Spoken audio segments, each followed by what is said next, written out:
Hello dear, कैसे हो आप सब। मैं रोहित धीमान, आप देख रहे हैं रोहित धीमान सी चैनल। सबसे पहले मैं आपको बता दूं, जो अभी मैं क्वेश्चन बैंक स्टार्ट किए हैं इनको मैं English Hindi with description start किए हैं ताकि आपको पूरी तरह से समझ में आ जाए।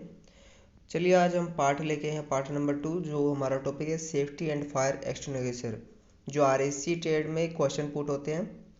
चलिए क्वेश्चन नंबर 23 है। क्वेश्चन नंबर 22 तक हमने पार्ट 1 में किए थे। पार्ट 2 है question number 23, shape of prohibitive signage, मतलब निषेध संकेतों का आकार है।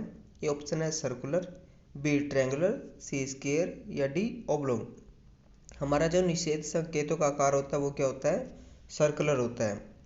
और यह किस प्रकार होता है, इसका सफ़ेद बैकग्राउंड पर shape circular, colour red border से होता है और क्रॉस बार ब्लैक सिंबल दिखाता है कि ऐसा नहीं करना चाहिए। क्वेश्चन नंबर 24 है, risk of electric shock is a खालिस्तान साइन, मतलब रिस्क इलेक्ट्रिक शॉकों खतरों का एक कौन सा संकेत है। ए ऑप्शन है प्रोबिटेशन, B मेंटोरियन, C warning, D information. यानी कि इलेक्ट्रिक शॉक का खतरा कौन सा है, निषेध का है, अनिवार्य का है, चेतावनी का है, सूचना का है। तो आंसर सी है, वो चेतावनी दे रहा है, इलेक्ट्रिक शॉक यहाँ पे लग सकता है। और यह जो होता है सावधानी, बिजली के झटके का जोखिम, आकृति त्रिकोणीय, काली सीमा और प्रतीक के साथ पीले रंग की पृष्ठभूमि होती है, मतलब पीले रंग में होता है। क्वेश्चन नंबर 25 है, फर्स्ट एड इज ए खालिस्तान साइन, फर्स्ट एड किसका साइन है। ए ऑप्शन है प्रोबिटिशन, सी मेंटोरियन, सी वार्निंग, डी इंफॉर्मेशन। जो हमारा प्राथमिक चिकित्सा है उसका क्या संकेत है, वो संकेत देता है सूचना का। आंसर डी इसका राइट है। यह चौकोर या तिरछे आकार का होता है, हरे रंग की पृष्ठभूमि पर सफेद रंग का प्रतीक होता है, मतलब सुरक्षा सावधानी की जानकारी देता है या बताता है। उदाहरण प्राथमिक चिकित्सा भेदों। क्वेश्चन नंबर 26 है, which is the factor must be present in combination for fire to continue to burn. क्या कह रहा है क्वेश्चन में कि आग जलाने के लिए कौन सा कारक संयोजन में मौजूद होना चाहिए। ए ऑप्शन है फ्यूल, बी ऑक्सीजन, सी इग्निशन या D all of the above. तो इसका जो राइट आंसर है वो क्या रहेगा कि ये सभी होने चाहिए, क्योंकि आग जलाने के लिए कौन कौन से कारक मौजूद होने चाहिए, ईंधन भी होना चाहिए, ऑक्सीजन भी होना चाहिए, अग्निशमन भी होना चाहिए। तो ये जो आंसर है ये तीनों ही होने चाहिए एक आग जलाने के लिए। क्वेश्चन नंबर 27 है, in a class A fire, most important question है, क्लास ए फायर में कौन सी आती है। ए ऑप्शन है wood paper cloth, B flammable liquid, C liquefied gas, D flammable. तो हमारी जो क्लास ए फायर है उसमें वुड पेपर एंड क्लॉथ आते हैं, मतलब लकड़ी, कागज और कपड़ा। क्वेश्चन नंबर 28 है, in a class B fire, class B fire में कौन से आते हैं, wood paper and cloth, B option है flammable liquid, C liquefied gas and D flammable. तो जो हमारे फ्लेमेबल लिक्विड है ये क्लास बी फायर में आते हैं, जैसे diesel, petrol, paint etc। Question number 29 है, in a class C fire, class C fire में कौन कौन से आते हैं। ए ऑप्शन है wood paper cloth, C flammable liquid, C liquefied gas and D flammable liquid. तो इसके अंदर आती है हमारी लिक्विफाइड गैस, मतलब LPG, एसिटिलीन, प्रोपेन, ये आती है हमारी सब क्लास सी फायर में। आगे क्वेश्चन नंबर 30 है, in a class D fire, class D fire में कौन सी आती है। ए ऑप्शन है wood paper cloth, D flammable liquid, C liquefied gas and D flammable metals. तो इसका जो राइट आंसर है फ्लेमेबल मेटल आती है, जिसके अंदर calcium chloride, sodium cell, metal powder ये सब आते हैं। ये चारों क्लास आपको याद होनी चाहिए। क्लास ए में wood paper cloth, class B में फ्लेमेबल लिक्विड, क्लास सी में liquefied gas and class D में फ्लेमेबल मेटल्स आती हैं। क्वेश्चन नंबर 31 है, the ABC dry powder, dry chemical charge fire extension can be use on, मतलब जो हमारा ABC powder है इसको हम कौन सी फायर पे यूज कर सकते हैं, कौन सी क्लास की फायर पे यूज कर सकते हैं। ऑप्शन है class A fire, option B class B fire, option C class C fire, या option D class ABC fire. तो इसका जो राइट आंसर है ABC ड्राई पाउडर, मतलब इसको क्लास A, B, C तीनों पे यूज कर सकते हैं। तो आंसर डी इसका राइट रहेगा, क्लास ABC फायर। आगे क्वेश्चन नंबर 32 है, which type of artificial respiration method must not be used for the victim has, मतलब पीड़ित के पास किस प्रकार की कृत्रिम श्वसन विधि का उपयोग नहीं करना चाहिए छाती और पेट में चोटों पर। जब उसको छाती या पेट में चोट लगी है तो पीड़ित को किस प्रकार की कृत्रिम श्वसन विधि का प्रयोग नहीं करना चाहिए। ऑप्शन है mouth to mouth method, B circulation method, C Nelson arm lift back pressure method and D mouth to nose method. ये ऑप्शन है मुंह से मुंह की विधि, बी सेफर की विधि, सी नेल्सन बहा वापस दबाव विधि या डी मुंह से नाक की विधि। तो इसका जो राइट आंसर ऑप्शन सी रहेगा, Nelson arm left back pressure method, क्योंकि पीड़ित को छाती और पेट में चोट लगी इसलिए Nielsen arm lift back pressure विधि का प्रयोग नहीं करना चाहिए। आगे हम बात करने वाले प्रेशर को। प्रेशर क्या होता है, प्रेशर से रिलेटेड क्वेश्चन है जो एग्जाम में पुट होते हैं। सबसे पहला क्वेश्चन है question number 33, atmospheric pressure at a sea level is खालिस्तान किलोग्राम वर्ग सेंटीमीटर। मोस्ट इंपोर्टेंट क्वेश्चन है। ए ऑप्शन है 1.033 किलोग्राम वर्ग सेंटीमीटर, बी ऑप्शन है 1.01 किलोग्राम वर्ग सेंटीमीटर, सी ऑप्शन है 14.7 किलोग्राम वर्ग सेंटीमीटर एंड डी 1.33 किलोग्राम वर्ग सेंटीमीटर। तो इसका जो आंसर ए है 1.033 किलोग्राम वर्ग centimetre. And atmospheric pressure at sea level पे इसका जो है 14.7 LPS पर इन टू भी होता है and atmospheric pressure at sea level is 1.01 bar भी होता है।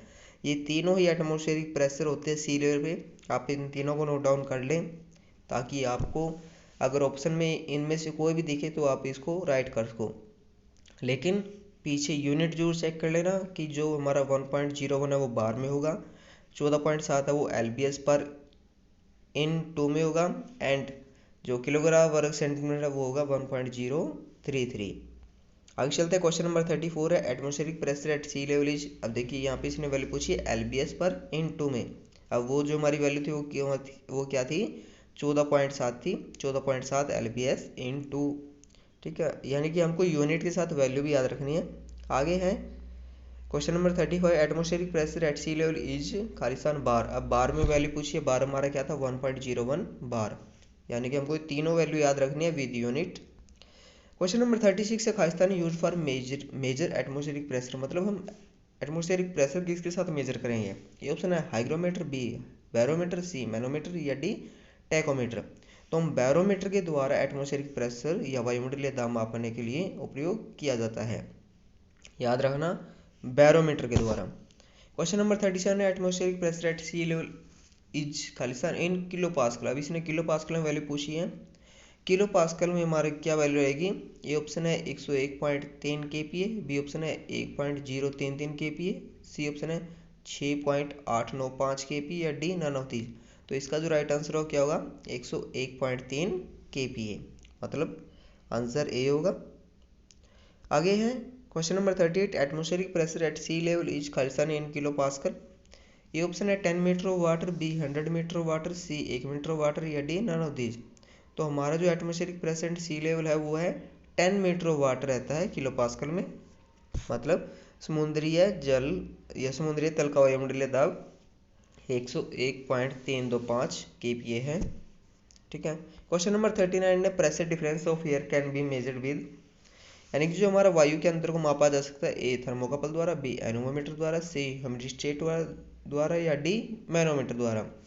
तो हमको ये वायु के अंतर को मैनोमीटर द्वारा मापते हैं, आंसर डी होगा मैनोमीटर। ये आप याद कर लो, बैरोमीटर का यूज कहाँ है, मैनोमीटर का यूज कहाँ है, एनीमोमीटर का यूज कहाँ है। ये बेसिक क्वेश्चन है जो बहुत बार एग्जाम में पुट होते हैं।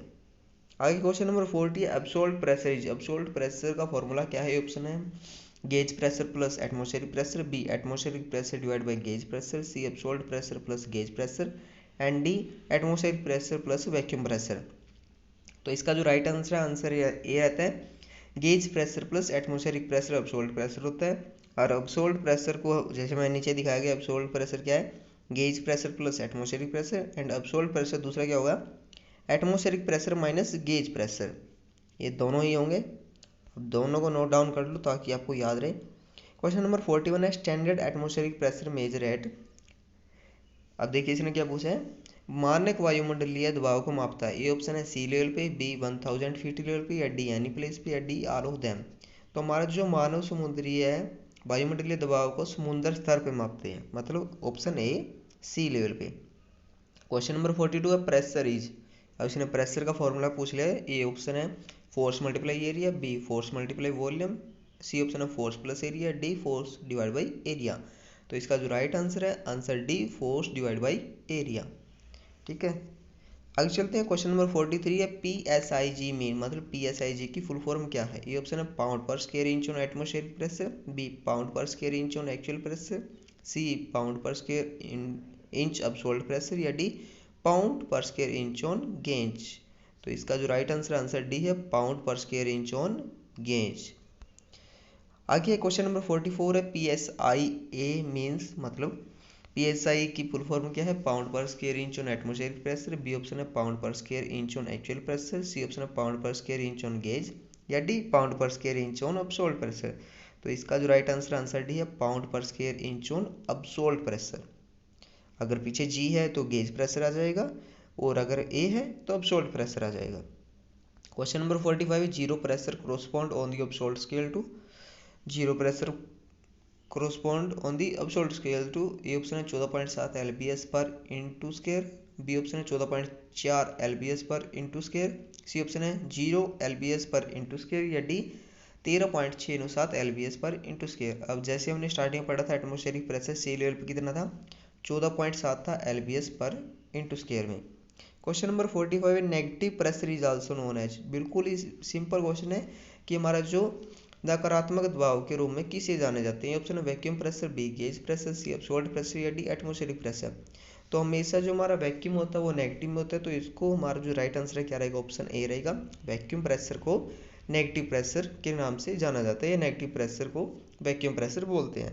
क्वेश्चन नंबर 47 है Khalistan type of barometer is use in snip and airplane, मतलब क्या है, खालिस्तान बैरोमीटर का प्रयोग जहाजों और हवाई जहाजों में प्रयोग किया जाता है। किसका किया जाता है, ए एनरोड बैरोमीटर, बी मर्करी बैरोमीटर, सी वाटर बैरोमीटर, या डी 14 बैरोमीटर। तो एनरोड बैरोमीटर का प्रयोग किस में किया जाता है, जहाजों और हवाई जहाजों में प्रयोग किया जाता है। ये ऑप्शन इसका राइट है। क्वेश्चन नंबर 48 है vacuum is also known as, vacuum को और किस नाम से जानते हैं। ए ऑप्शन है above atmospheric pressure, B below atmospheric pressure, C equal to atmospheric pressure, या डी नन ऑफ दीज। तो हमारा जो आंसर बी है, बिलो एटमॉस्फेरिक प्रेशर के नाम से इसको जानते हैं वैक्यूम को, मतलब वायुमंडलीय दबाव से नीचे, मतलब कि जीरो से नीचे चला जाएगा तो हमारा क्या है, वैक्यूम है।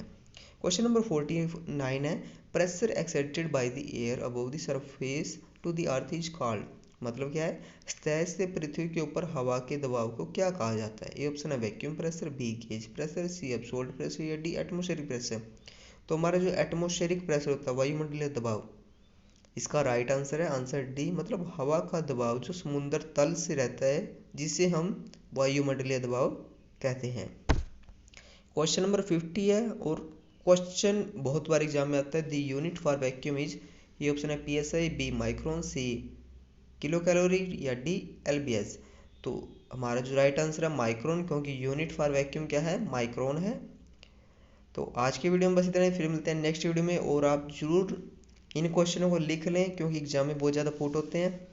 एंड कमेंट में जरूर बताएं जो जिस प्रकार से मैं करा रहा हूँ आपको ये कैसा लग रहा है। अगर बाय द कोई दिक्कत है तो वो भी लिखिए। अगर आपको ये चीज़ आपको सही लग रही है, इंग्लिश हिंदी विद डिस्क्रिप्शन, तो वो भी जरूर बताएं। एंड थैंक यू, एंड बन रहे मेरे साथ। एंड जिन बच्चों ने अभी तक चैनल को सब्सक्राइब नहीं किया वो सब्सक्राइब कर लें, एंड लाइक करते रहें, एंड शेयर जरूर करते रहें। Thank you.